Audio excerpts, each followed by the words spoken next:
Ambani અદાણીના bank એકાઉન્ટમાં ઓછામાં ઓછા 500 કરોડ રૂપિયા તો પડ્યા જ હશે, છતાં પણ એમને જ્યારે નવો બિઝનેસ શરૂ કરવો હોય ત્યારે તે બેંક પાસે જઈને લોન લે છે. ચાલો એક સિમ્પલ એક્ઝામ્પલથી સમજીએ. માનો કે તમારી પાસે 2 કરોડ રૂપિયા છે અને તમારે કોઈ નવો બિઝનેસ શરૂ કરવો છે, તો મિડલ ક્લાસ માઇન્ડસેટ શું વિચારશે? 2 કરોડ રૂપિયા બિઝનેસમાં નાખી દેશે, બેંક બેલેન્સ 0 અને રિસ્ક 100% પોતાનો. જ્યારે સ્માર્ટ અને વિઝનરી માઇન્ડસેટ શું વિચારે?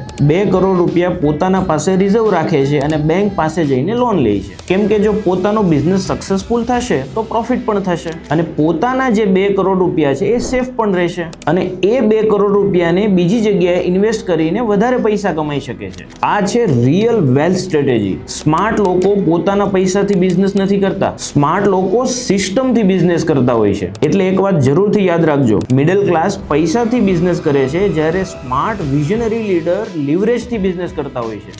લોન ક્યારેય ખરાબ નથી હોતી, બસ લોન બિઝનેસ અને અસેટ માટે લીધેલી હોવી જોઈએ, લાયબિલિટી માટે નહીં. આ રીલ સેવ કરો અને શેર કરો એવા લોકો સાથે કે જે બિઝનેસ સ્ટાર્ટ કરતી વખતે લોનની જગ્યાએ પોતાના કેશ રૂપિયા વાપરે છે. અને આવી જ ફાઇનાન્શિયલ ઇન્ફોર્મેશન માટે મારા પેજને ફોલો કરવાનું ભૂલતા નહીં.